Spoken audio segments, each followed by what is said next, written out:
I think more than most, it should be seen in a theater because it's a great communal experience. There's some things I want to experience with my fellow human beings around me. This is that. But it's also a great big movie by a master filmmaker.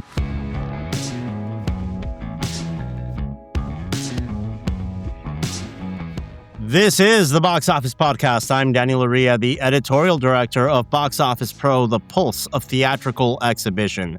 And in this week's episode, we are joined by David Koepp, the screenwriter of Disclosure Day, opening in wide release this weekend. We'll also be previewing the opening weekend forecast for that title while we go over the entire filmography when it comes to Spielberg and Aliens with our colleague and special guest this week, Max Evry. Joining me once again from Box Office Pro, we've got Rebecca Pahle, and we've got a lot to talk about here, Rebecca and Max, as we go over the news from last week. Before we delve into it, I'd like to start by asking, the last movie you guys saw in theaters. I haven't been back since I saw Backrooms a couple weeks ago. But Max, making your return here on the podcast, you caught this last week, and it was, we warned our listeners. If you go back to the podcast last week, we said it was going to be a big drop. That's exactly what happened. Though, to be fair, Rebecca said, hey, is it going to be a 70% drop like we saw for Mandalorian? I said, no. Rebecca was right. 70%, unfortunately. But Max, we saw this coming into the weekend. You're helping us put together our coverage when it comes to that analysis of the numbers we get on Sunday. I mean, does it line up to you that this is the sort of A24 playbook of getting a specialty movie, selling it as a mass appeal wide release on opening weekend, and then kind of just settling in for specialty or, over performance numbers coming in on week two? Yeah, that's sort of their deal. To put it crudely, it's like, selling art house fare to the plebes. It's like, they really Trojan horse this one. And I think especially because the YouTube series itself is very oriented, sort of youth oriented. It's a lot of like young kids, discovering the back rooms and horsing around and then, falling to their doom or whatever. I still I still need to get out and see it. But I was thinking that I know sort of the premise of the movie and the genesis of the movie. I don't really know the plot or the tone, genre. It's all kind of been. My parents saw it over the weekend. So my parents in their 70s were not part of that 70% drop because they did catch it, and they said Dad liked it, even if he did not understand what the hell was going on. That's the pleasure of it. It's vibes. It's a movie about vibes. It is, yeah. If you like that, and I tend to like that, you're going to have a good time. But, as Max says, is that a popcorn movie? At this point, we saw that Backrooms opened pretty much on par with Mandalorian and Grogu, and obviously which is insane to say. As much as Mandalorian and Grogu did. So they're two very different movies, but in the context of Mandalorian and Grogu, that number is a disappointment. In the context of Backrooms, for something like this is just wildly positive. So we do say 70% drop. We did warn everybody this was going to happen, but we're still not going to be critical of it because at this point, it's found money for everyone, exhibition included. Because especially after you see Mandalorian and Grogu fail to take off along the expectations that Star Wars has left us with, you need something else to fill in the gap. Now, I'm not saying that movies like Mandalorian and Grogu don't play a role in the marketplace. We'll take that 80 million any month of the year, honestly, and we don't have enough Backrooms hanging out waiting for release to fill in that void. But hey, you have these two performances back to back. It carried a very good month of May. It's carrying a solid start to June. Max, what do you think of the movie itself? This is the analogy I would use for, what is Backrooms? What is the appeal of Backrooms? And it's like, if Ridley Scott's Alien was a haunted house movie in space, then Backrooms is kind of like a haunted house movie at a Soho art gallery. This was at your therapist's office. Yeah. It's very...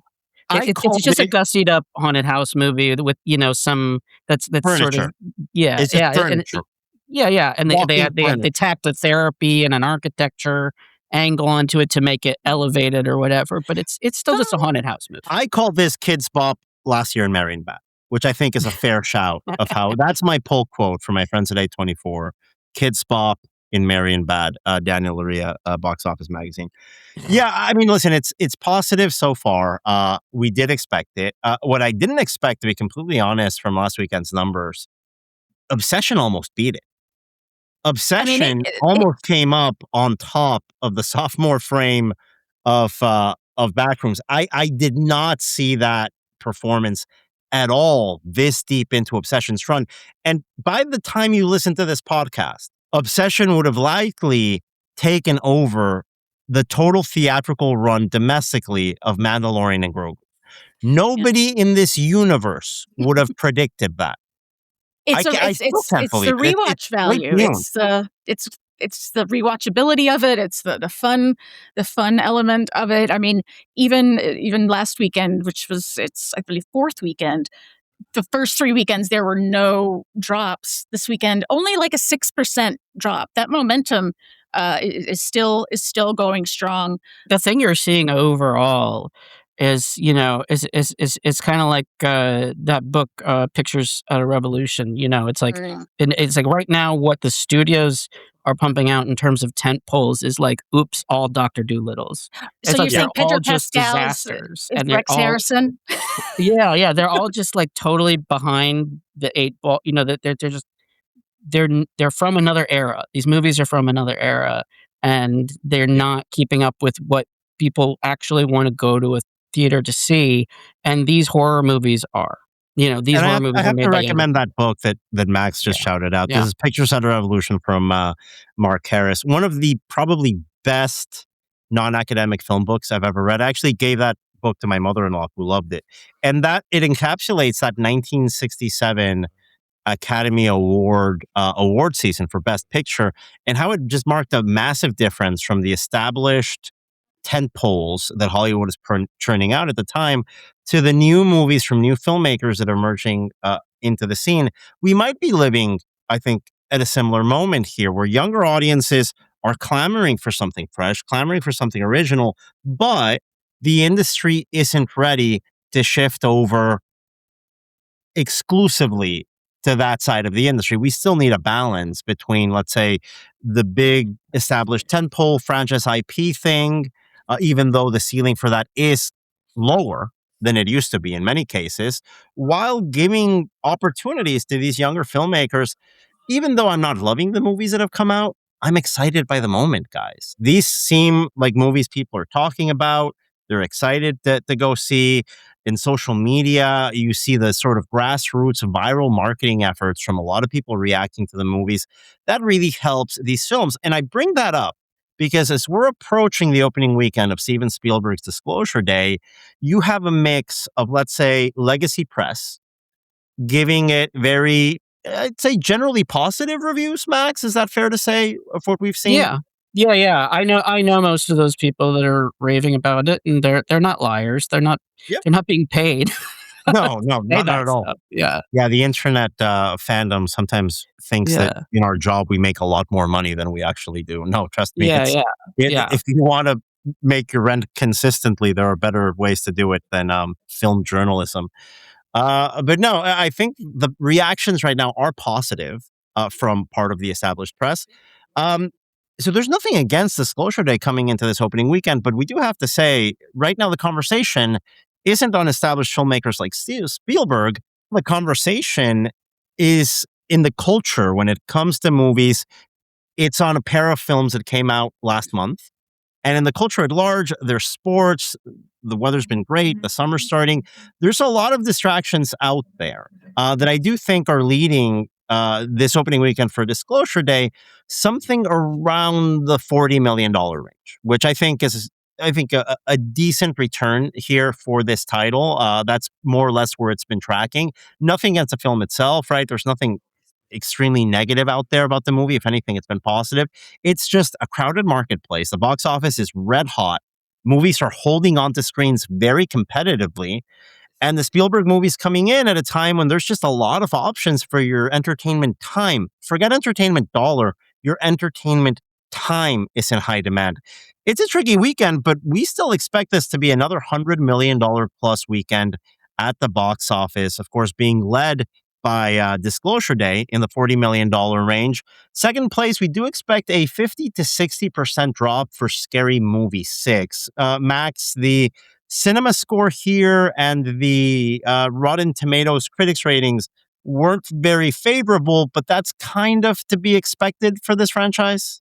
Oh yeah, this is about as lowbrow as it gets, and I say that positively. Like that's That intentional. it's meant It's like to it's be. like Yeah, it's meant to it's be like that the way. the Yeah. Naked Gun, or like the Zucker type movies. Like they it's about cheap shots and sort of being on the pulse of parodying what people are into right now. And it's piggybacking off of the success of Scream 7. And this franchise has always been sort of parallel to the Scream franchise. And so, yeah, Yeah. it was really smart play from Paramount, to put this out now and to take advantage of, the horror being the genre of 2026. Yeah, absolutely. It opened in the high end of our forecasting range to $55 million. We got this one right. Again, a solid performance. We hadn't seen an R-rated comedy do these type of numbers for a very long time. So it's a welcome reentry. The low second weekend, I think everyone had prepared for, everyone had planned for. I don't think it should affect exhibitors notably, with a solid opening from Disclosure Day. And in third place, we're calling it right now, guys. It's Obsession. It's Obsession. That thing isn't dropping. It's still keeping pace. And we expect Obsession to upset everything else and sneak into that podium in third place this weekend. It's going to be tougher to keep screens coming into the Toy Story 5 release in the following frame.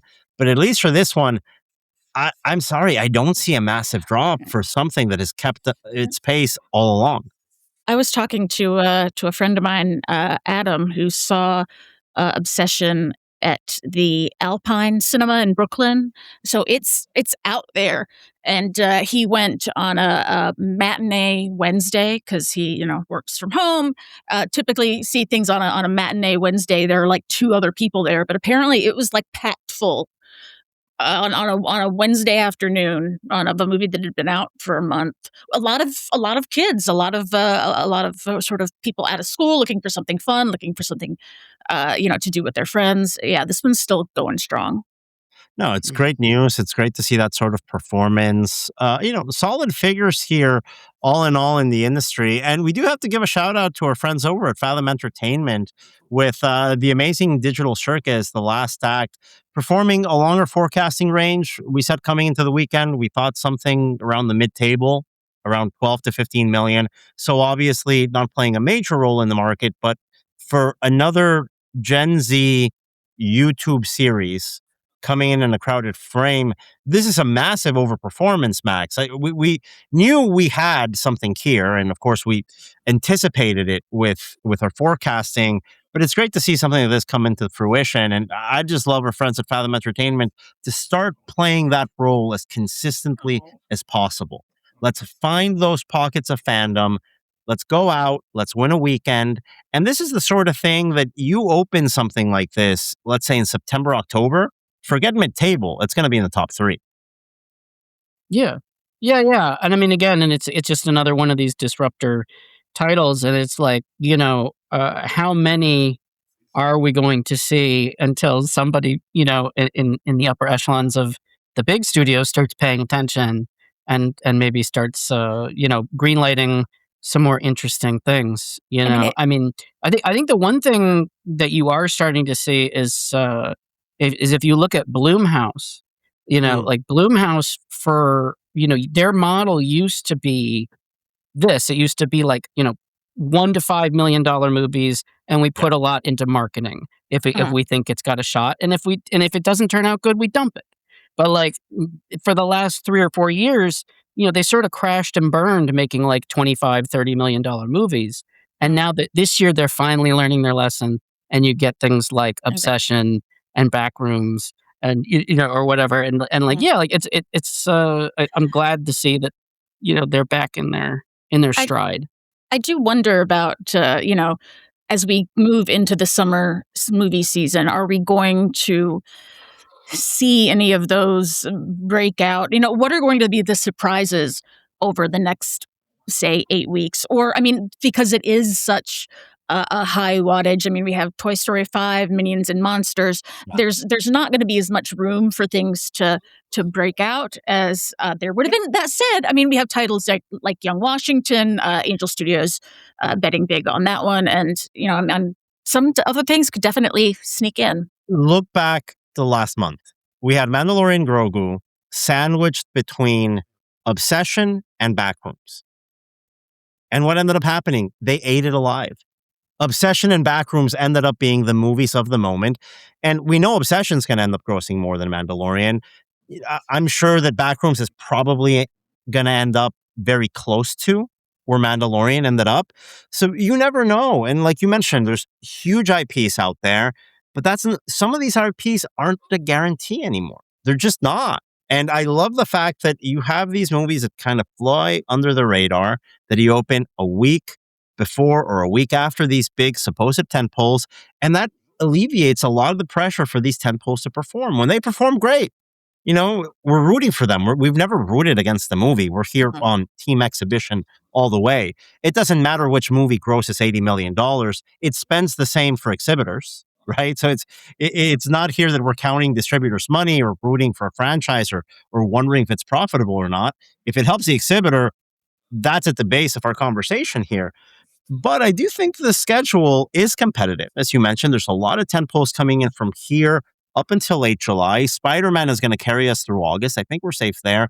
Where we do need that help, and we've been saying it for many, many weeks now, we need the schedule to fill in September, October, November. Opportunities are out there for a distributor to grab one of those weekends and win it. Either outright like Netflix did last year with K-pop Demon Hunters, or to end up in the top 3, because that's where the opportunities are. Even something like August, that's going to be dominated by one studio tentpole. By week 3 of Spider-Man, I think there's going to be some screens opening up, and I think we might see some surprises. But you never know. I think that's part of the great part about covering this industry is we get surprised every single weekend that passes by. And talking about surprises, guys, I don't want to spoil anything that happens in Disclosure Day. Max and I saw this in the all media screening a couple weeks back. It's an interesting movie in which I think the first 90 minutes is very much a chase narrative. For me, it's probably the most fun that a 90 minutes of a Spielberg movie can deliver. And then a third act comes along where you're either in it or you're not. In my interview with David Koepp, you'll hear from him. David Koepp was convinced by that third act. He said that third act was the reason I wanted to get involved in this movie, and that's what drew him in. I think a lot of the positive notices, we're hearing folks that really buy into that final act of Disclosure Day. Max, you and I were a little bit more lukewarm to that final third of the film, but you can't deny that this is a Spielberg film that very much plays into what he set up in making a number of movies about aliens. And we have you on because you actually wrote the book about Spielberg and his alien movies. Can you tell us a little bit about your book project, which is currently in pre-order, and a little bit of that DNA that Spielberg has brought into movies like this one in the past? Yeah. So my new book, which just got announced recently from 1984 Publishing, it's called Stranded on Earth: How Night Skies Became E.T. the Extra Terrestrial. And so from the title, you sort of get the gist of what it is, but you might not know what Night Skies even is.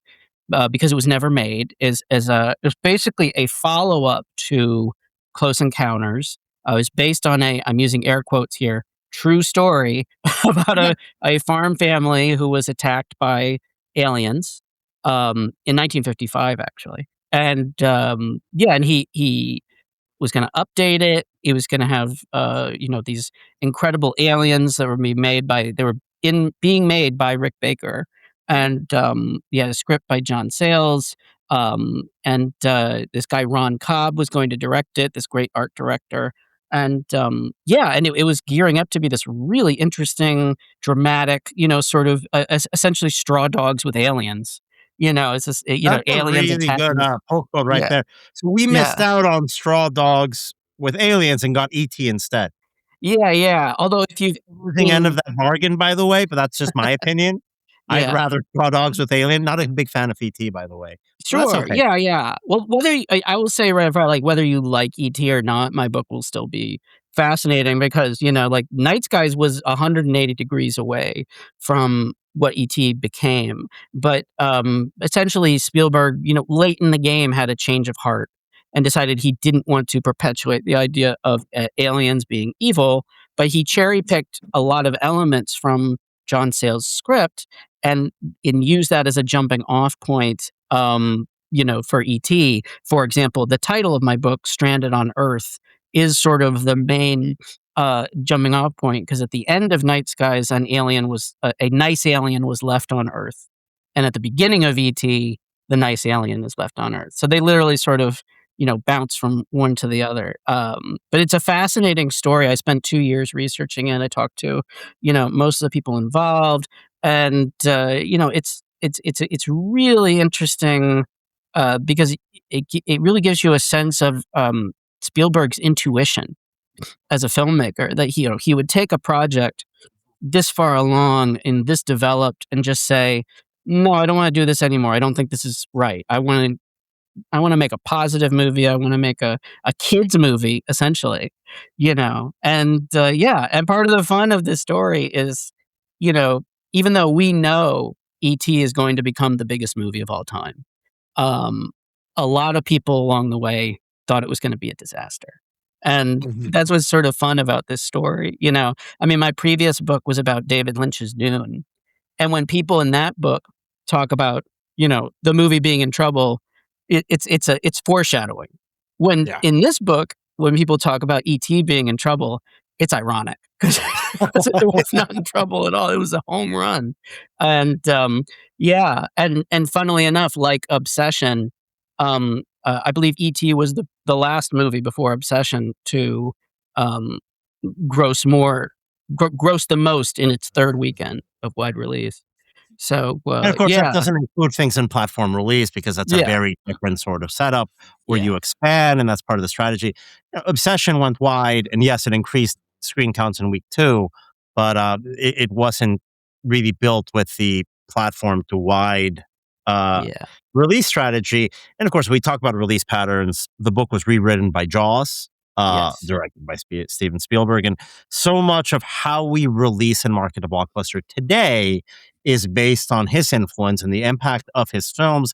And I think there's some very clear alien DNA in Disclosure Day to his prior films without giving anything away, where there's going to be no spoilers either in this conversation or in my interview with David Koepp after the break. But I wanted to go into what Disclosure Day reminds you of a little bit in mhm. terms of how Spielberg has dealt with aliens. How much of Close Encounters is there? How much of E.T. is there? Do we have any elements of War of the Worlds that we have to bring in?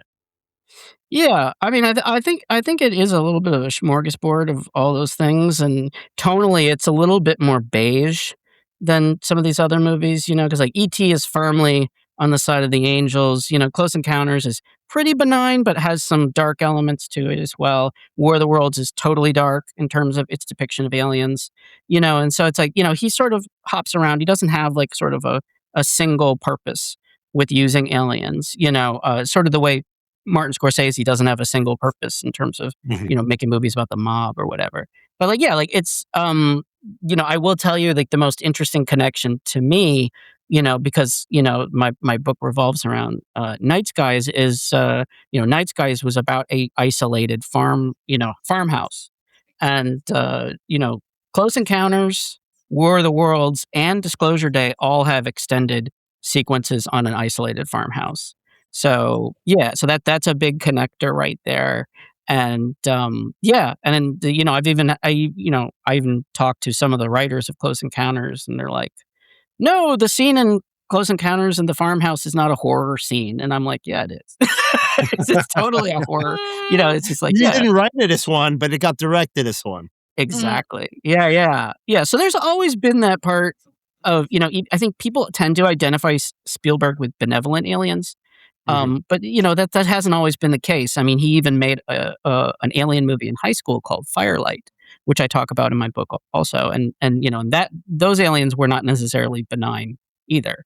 And so I think but in terms of the movie itself, I mean, the movie is less about aliens than it is about us. It's really more a movie about Human people on Earth. nature and the stakes. Y- Can we be yeah, trusted with information?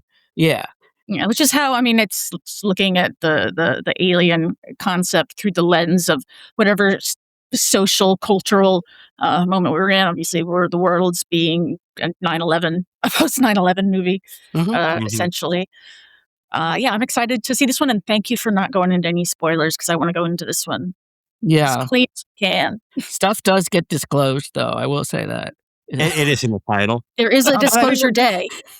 there is a chase sequence. Oh, it's the whole first 90 minutes is just one extended chase sequence, which I think really helps the pacing of the movie along the way. Yeah. There's one action set piece involving a train and a car, and David Koepp speaks about it as well in our interview, which is among the year's best set pieces. I mean, it's Yeah. thrilling. It's Spielberg at his best. Yeah. And of course, I mean, the third act is, if you like a lot of the themes in his work in the past, I think you might connect with that third act.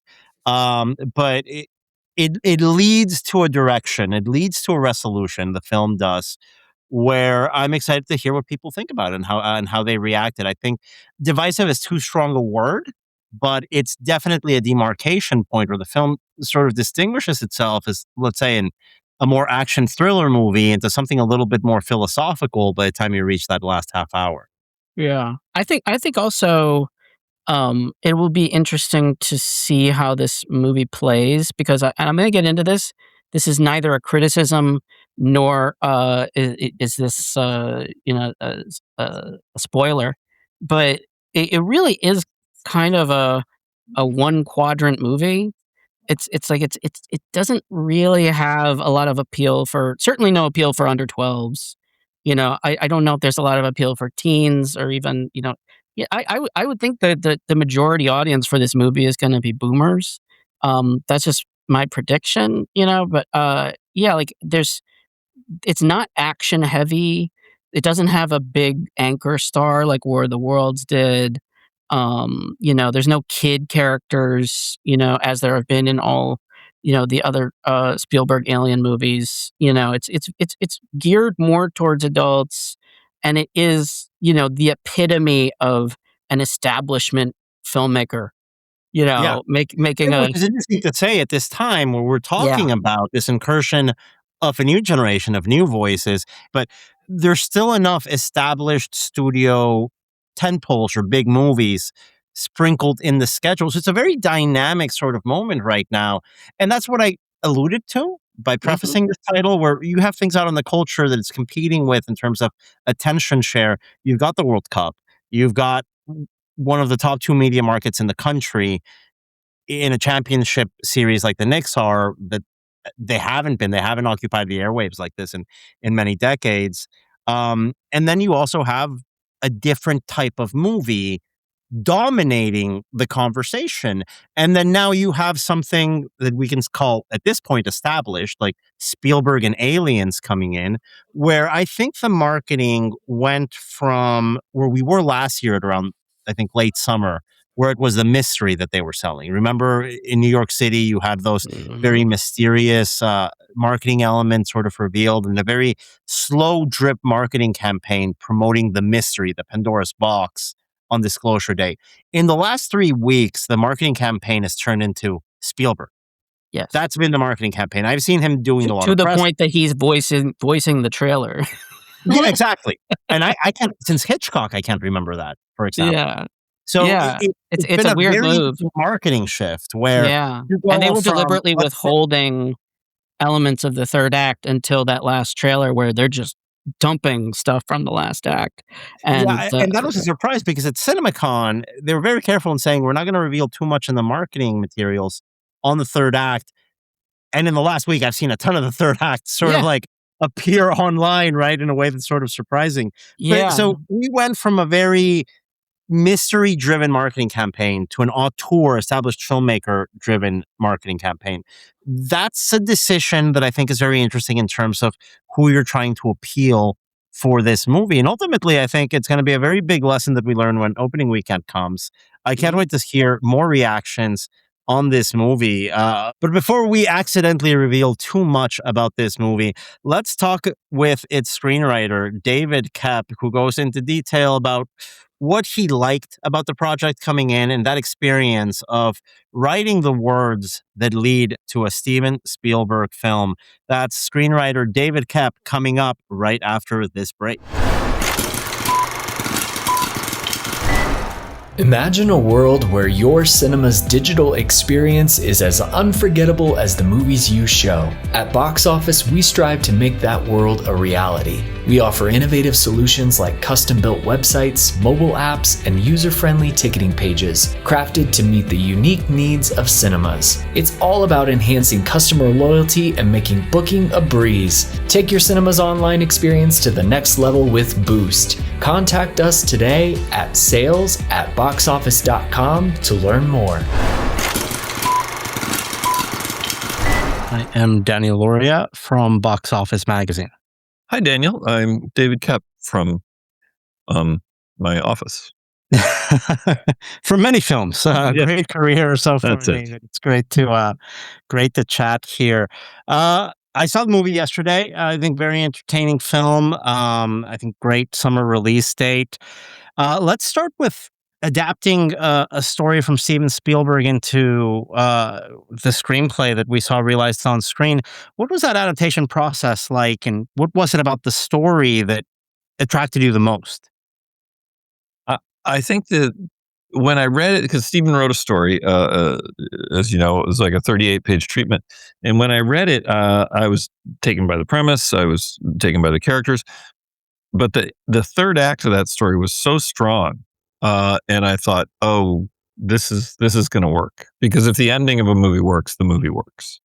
No one's ever said, God, that was a fantastic ending. I didn't like the movie, though.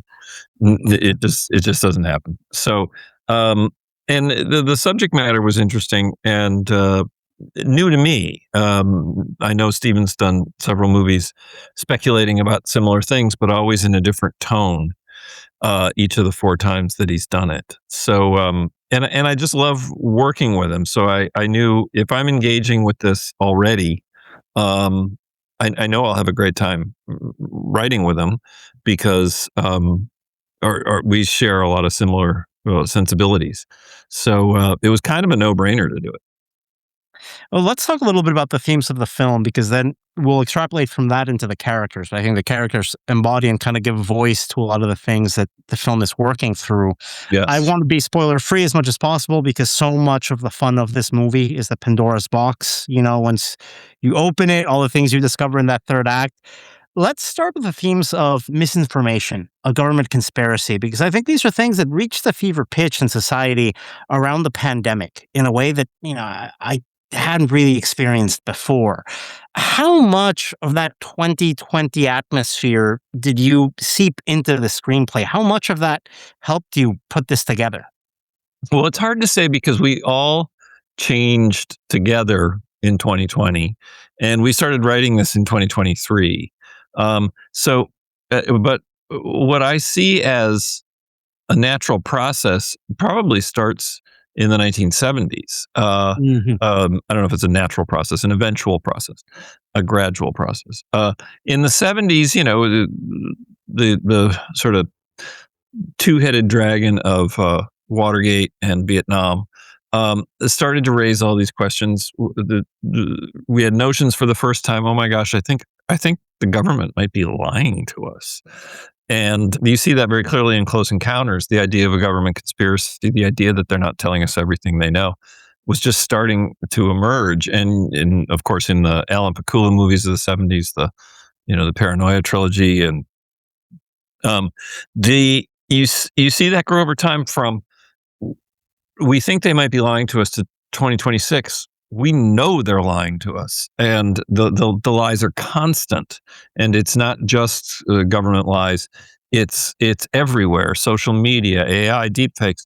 We don't know what to trust. We are certain they're lying, and there is a powerful, powerful desire for the truth that feels utterly contemporary in our movie. The fact that this film is set in a digital era, and by the way, I definitely see those echoes of the 1977, of that sort of paranoia from that cinema in here. But the fact that this is set in the digital era, I think adds an extra layer to it. I think you already alluded to the fact that even right now with AI and deepfakes, can we really believe what we're seeing? And a central part of this is the importance of truth and transparency and believing what seems at first unbelievable. How was that challenge approached? Because I know, especially in this day and age, a cell phone seems to be the worst enemy of a screenwriter, right? That seems to be they're like terrible. the most Yeah. difficult thing to work around in terms of logic. That's very perceptive, and I actually have a note card written up and taped above my computer that says "faces, not screens." Because a cell phone, for a number of reasons, is the enemy of good storytelling. But what we looked at was, okay, if there is this information, it has to be of such an overwhelming volume and so enormously comprehensive that it can't be denied. People speculate about that in terms of the truth. Can there please be overwhelming evidence? In terms of elections, can it please be an overwhelming victory? We don't want these things questioned because we don't know who to trust anymore. And the digital age makes us question both what we see and hear. Used to be a photograph was a photograph. That was that. It was done. Of course, now that is not that at all. And you see characters in this movie speculating: is this real? Is that real? Is that AI? Is that, how do we know? Because that's what it's come to, and it's not stopping anytime soon. But more than those thematic reasons, cell phones are the worst because of texts. Characters just have to get together and talk. It's more interesting scenes, and watching people. We've all seen TV shows or movies where you basically see somebody's face looking down like this, and then you see on the screen next to them whatever the text conversation they're having. And I want to yell at the screen, I can get that in my own life. I don't need that in my entertainment, please. Yeah, no, I definitely hear it. I think obviously working with a filmmaker as visual as Steven Spielberg, you guys are able to collaborate in a way that you already have in a number of years, where that information is presented visually. A lot of that information is presented through dialogue that allows your characters to really flex their acting muscle. And a big part of that, of course, is the way that the themes are expressed through, let's call them, three of the different characters in the film that sort of anchor where the disclosure day is going. I want to start focusing on the religious aspect of it, because that took me by surprise. I didn't know that was going to be a theme that was so intricately explored in the film. The role that faith plays in coming to terms with the fact that there might be life outside of just humans. How did that come through to the script, and how did you flesh that out to becoming a central pillar of what you're saying through basically one of your main characters? Well, very heads up question. Thank you. You can't. Did you notice any movie that's set in space almost has to become philosophical? Mm-hmm. Then, and the questions of what is our place in the universe? Is there a God? How does this all work? The minute you leave the planet, and you see this in astronauts with the overview effect, and to an even greater extent when they're looking at it from further away, like standing on the moon, you see suddenly the Earth in its environment, which is a big black void, just hanging there. And it causes you to question, what is our role in the universe? What's our place? What about all the rest of it? And I think that in any movie, in Stephen's first treatment, one of the characters, Jane, Eve Hewson's character,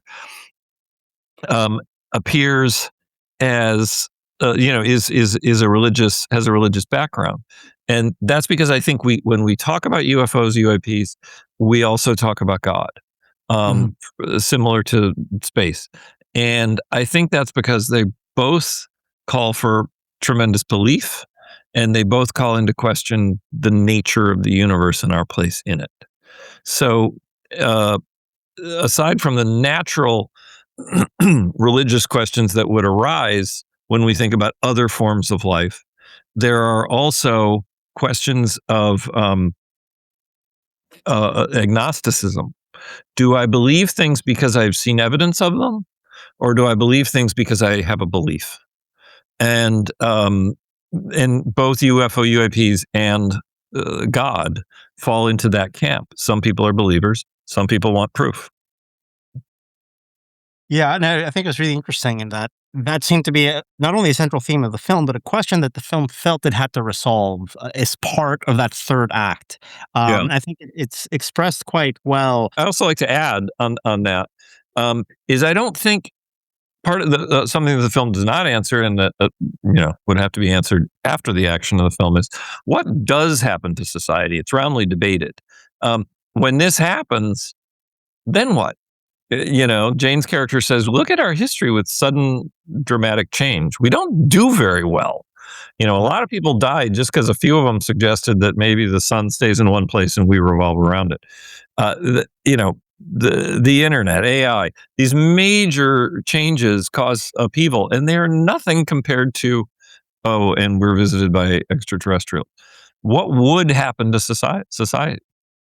Yeah, I thought that was one of the most fascinating parts of the film, where a lot of it leads to that third act of the actual disclosure, but you don't delve too much into the morning after, right? Which is essentially, I wake up, I still have to pay rent. Oh, and also aliens exist, right? It's something that it might seem overwhelming, but the mundane aspects of our existence keep on going. What aspects of this screenplay didn't make it on film? And by that's basically leading on to, was there ever a discussion to show more of the day after the disclosure? Or what happens in those questions that are raised in the film? Like, hey, what happens when the power of the truth gets out there? What happens in that next week? There was a temptation, but never, but I think we always knew we couldn't. I mean, it all flows from the title and what we're told to want in the first few minutes of the movie.